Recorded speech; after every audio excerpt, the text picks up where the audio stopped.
welcome back to the channel. Today's race review is of the Zwift World Series Men's Elite Race 2 on peak performance. Just quickly going to go through a few things to start off for those that don't know the format and what's happening here. The Zwift World Series is a 5-race series across a whole season. Uh, the top elite riders get invited to the final race, which is here. To make this race, I needed to qualify in the top 19 riders in the previous race, which was on my channel a couple of weeks ago, which I did so. Just quickly, all riders from that race ended up advancing because there was an issue with Wahoo devices where on 100% trainer difficulty on steep gradients, so the grade, a lot of people's dual recordings went right out of whack under those circumstances at high power. So they decided to not annul anyone and everyone went through. So we have a big field today of about 100 riders, which is far more than the 50 that are allowed in the normal World Series races. So big field. The other thing is you'll notice I'm wearing a BL13 kit. So last year in the Grand Prix, I was a guest rider for BL13 because Aero didn't get invited. Really good crew over there. Kate obviously rides for BL13 and really has a good relationship with them. And I've enjoyed racing them in the ZRL this season. Got some good mates over there. So, given I'm the only aero rider currently that's done the performance verification for this series, given there's a bit of money on the line, both parties thought there would be a decent idea that we could help each other out. So, a win-win situation here, and I'm in the BL13 kit for the World Series races. Uh, Off we go. There's the finish line. 1 lap to go of peak performance. I'll put the route up here for those that haven't seen it. This is my third race on peak performance in the last 4 or 5 weeks. Learning more every time and hoping to put in a good performance today. Now, my initial thinking was to basically just try and get as high a finish place as possible to give myself a chance to make the Zwift Games. To make the Zwift Games, you need to be top 50 in the World Series. I missed the first World Series qualifier because of the World Champs semi-finals, which I chose to focus on. So on the back foot a little bit and really needing to get these points. Uh, People earn series passes in these races from placing top 10 or winning a preem. So basically, there were sprint points at the Woodland Sprint after about 16K and the top of the grade. So the winners of those, if they didn't already have a series pass, would get one. Confusing, I know, as well as the top 10.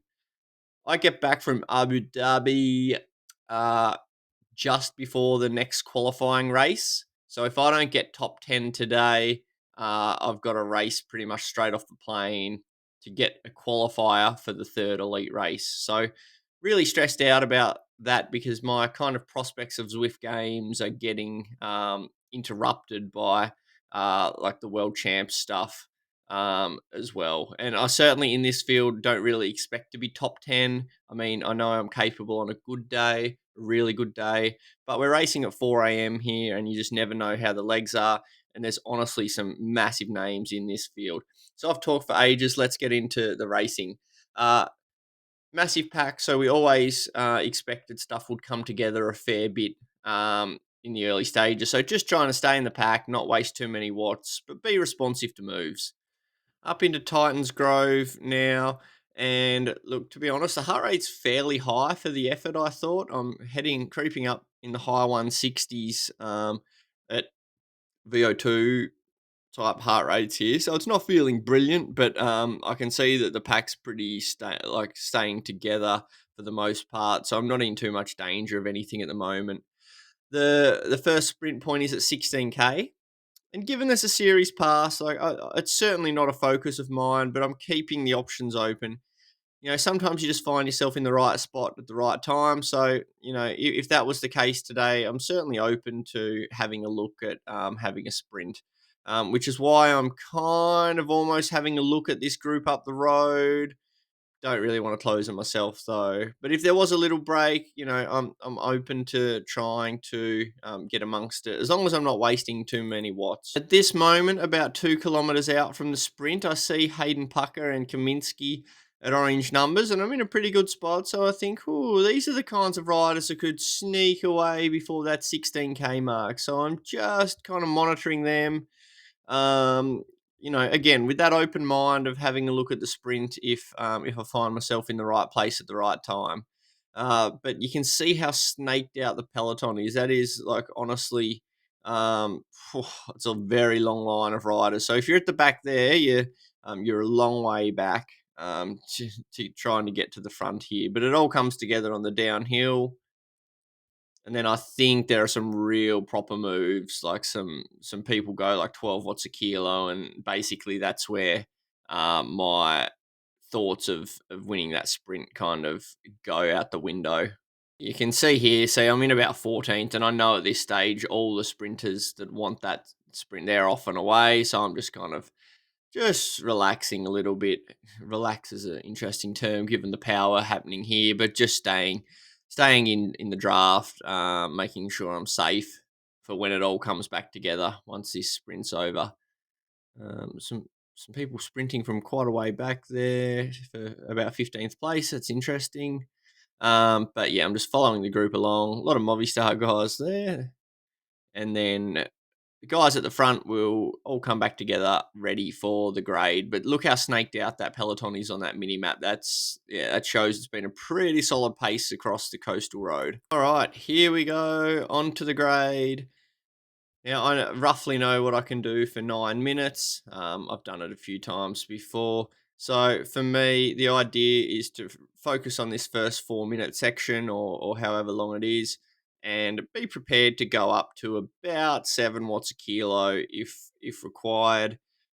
For the most part, these riders are smart. They know their limits as well. So um, it's almost a time trial from here. However, the pace is still high, so there's a fair bit of draft at this speed. But certainly happy to go up into around the 460 watt range to start things off. Because I know my power's thereabouts over this kind of duration. So as long as I'm settling into a pretty steady effort, not going too far um, above with attacks and stuff, I should be there or thereabouts as it gets difficult. Heart rate's already up over 170, so I'm already running out of beats. But for now, the focus for me in my head was get to the 35-minute mark. The 35-minute mark was about where I thought that next flat section would be. So you can see by my graph there, that has been a really solid but steady effort over the last 4 minutes or however long it's been. I'm cresting the top here. You can see that the group is smaller. There would probably only be 20 riders, maybe a few more still at this stage, but I'm up in a good spot and we get a little chance to recover here. It's always the way on this part. Everyone just wants to not be at the front, grab that quick little bit of a breather before you head back up into another basically 5 or 6 minute time trial.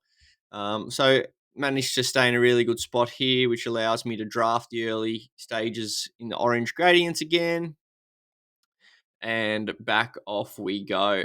I found the first 2 or 3 minutes of this one not too bad. It was a little more contained than last time, and I was like, okay. I'm probably in a good spot here for now. So you can see the sector splits there on the left. So it is a bit less power than it was to start with. You can also see the graph just in front of us here. That's another way you can see kind of what the power's been like. Heart rate up at 179, so very close to my maximum here as we approach the end of the second last segment. This is where it started to get mentally difficult. In my head, I was telling myself to get to 40 minutes, but I knew it was going to be closer to 40 minutes 30 that I had to push for. And with the sprint at the top of the climb, which I forgot about, to be honest, under this much pain. Obviously, people were going to be sprinting for the money. The guys with some legs left. So this is where it gets difficult. We're down to a group of 11 of us, I believe. You can see some big names that have just fallen off the back here, and I'm last wheel. I'll play this to the top because it kind of shows the effort required to make this lead split as we went up the grade. Now, for me, this was a sub 9. I think I went 8:58.9 for the grade, which is pretty quick. Look at the face. This is everything I've got. I need to hold that wheel, otherwise I'm toast. There's some guys here that I know if I can hold on will get me back across. This is absolutely completely all in right now, but I know that because that gap's gone, I need to continue. Um, need to keep going until we get back on terms with those guys at the front. Otherwise, it could be race over. So I've got Ollie Jones just ahead of me there. So I'm pretty confident that a rider like him will be able to get back. So doing my utmost to get back in there, trying to suck in some big ones. But that was 181 heart rate. That was an all-in effort right there, and we're still not quite at the front. But luckily, those guys up there have all just sprinted, so they're all a bit tired too. So I'm just hoping that I can get across before this next little roller, and that no one attacks on it. Because if they attack there, I'm fucked. We actually come across with good momentum at a pretty good time, to be honest, which is kind of lucky. And a group of 10 of us actually end up together as we go across the top of the epic. So you've probably seen this part of a course of several times in the last few weeks if you've been watching the videos. This dangerous descent is coming up, and you want to be at the front to get that super tuck so you can get a bit of a rest while everyone's working behind and putting himself in danger. Plantaroo is trying to be the first one there. I'm in a good spot. I know I've just got to get past his wheel so I can have a breather, and I get there. I get the spot I want. So there we are. We get a chance to tower myself down, have a drink, and while there are some guys having to push some solid numbers behind to get past the riders that they're behind. But it's nice to be at the front right now, super tucking, while you can see some solid numbers behind at times. And I'm just rolling away, managing to be able to get the heart rate down a little bit, kicking into the next section, as I've done a few times in the past few weeks. Try and get the speed up into the next section. I saw from some streams of these riders that they were having to work pretty hard here. Probably could have stayed on it for another few seconds there. The problem now was that as we get into this Kickr, everyone has draft. So we start that Kickr at, I don't know what it is, maybe 70k an hour. That's a lot of draft for the riders behind. So they're going to come past at speed just because there are still 10 of us in the group rather than like 2 or 3. So I have to work really hard once I get swamped here.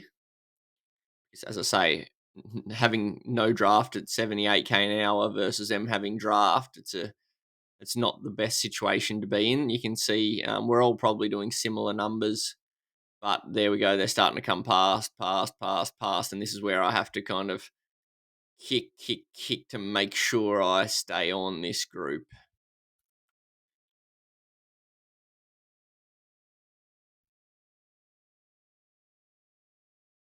And then now I don't really have that much experience recently of this kind of situation, so I'm kind of pedaling a bit, figuring out what I have to do to sit in behind this group and not get distanced.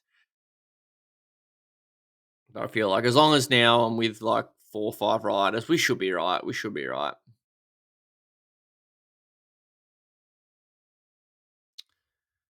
So as we come down the bottom of the mountain, 10th place, as I said earlier, those season passes for the top 10 make my life a lot easier. And I see here that I thought there might have been 11 in the group, to be honest. But once I figured out there were 10, I had a quick look at the scenario, and you can see Johan Noren dangling at 10 seconds. Now, there aren't many better breakaway riders than him. So if anyone can close the gap, it's probably Noren. So, um, not really sure what to do because I feel like, I can probably out sprint a guy to make sure I get that top 10. But at the same time, I'm thinking let's just secure it. So in this last portion of the race, there's a bit of an attack here to try and get across to Kaminsky at the front. In the last portion of the race, look, because that top 10 means I don't need to race the qualifier off the plane. There's a lot of perks to it. I'm more than happy to go to the front here and there when the pace is slowed for 20 seconds, 30 seconds, just to keep it honest, just to make it harder for Noren to catch us, to ensure that I could get the season pass. To be honest, at this stage, all I wanted was a top 10. Wasn't stressed about winning, anything like that. Happy to be here. Top 10 seasons pass would really probably almost secure a Zwift Games spot, um, just because of how the season works. Every couple of K, just going to the front for just a little bit of time, just to get those maths in our favour. So we had a bit of breathing room.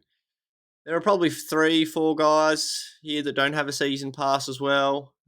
So they're probably pretty happy that they're going to get a top 10 as well. I can't see the gap to Noren there, but I think it was around 20 seconds by this stage.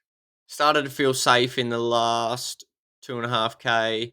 There were constant moves from Plantaroo. If anyone out of this group doesn't want a sprint finish, it's him. Very aggressive rider, knows how to put a race on his terms, so he's a chance to win. So he's a rider to look out for. I don't think anyone here is letting 2 riders get away though, so not really sure what we're doing here. Just trying to get to the finish line, really. Heading into the last K, and this is where Plantaroo makes a move. No one responds, and how many times do you see this? No one wants to be that guy that leads to chase it, and there he goes. From this moment, this is where I thought, yep, he's got the win. Well done. Kaminsky did it at Zwift Games in the sprint. I did it at the Zwift Epic in London. It happens so often, and as soon as I saw that, I thought that was it. My goal here was to, try and have a better sprint than in the qualifier. I learnt quite a bit from that one. My timing was pretty poor, so I just wanted to be a little bit earlier on the front foot. I hit that drafting power up to perfection. I think it runs out on the finish line, 40 seconds. So good timing from me there. But I wanted to go before it happened. And so I pretty much sensed that people were going here a bit earlier than last time. And I'm in a better spot, far better spot as we go around the corner. Got some good draft. I'm sitting in a nice spot, not in the wind there behind Kirchmeier. 150 meters to go. I hit the front, so I'm in second. It's good, but it's probably just a fraction too early. And I get caught on the line by Kaminsky and Martins. So, 4th place, very close. So, you got 0.5, 0.4, 0.05, 0.04, 0.06, 0.06, 0.01, 0.06. So, it's like 7 riders within like 0.2 of a second. So, super tight finish. 4th place for me. Honestly, can't ask for more than that. That's I think that's $800 series pass, which for me was what I was really after once things settled down. An awesome result before the Worlds. Head off on Tuesday. I think we did 423 watts for 9 minutes, so that's a PB. All good signs there. If you enjoyed this one, leave a comment. Tell me what you thought. Probably won't have any videos coming up for a while. The next trip from Tuesday will be the World Champs. So should be fun. Looking forward to it. Going to be a great experience. But for now, catch you later.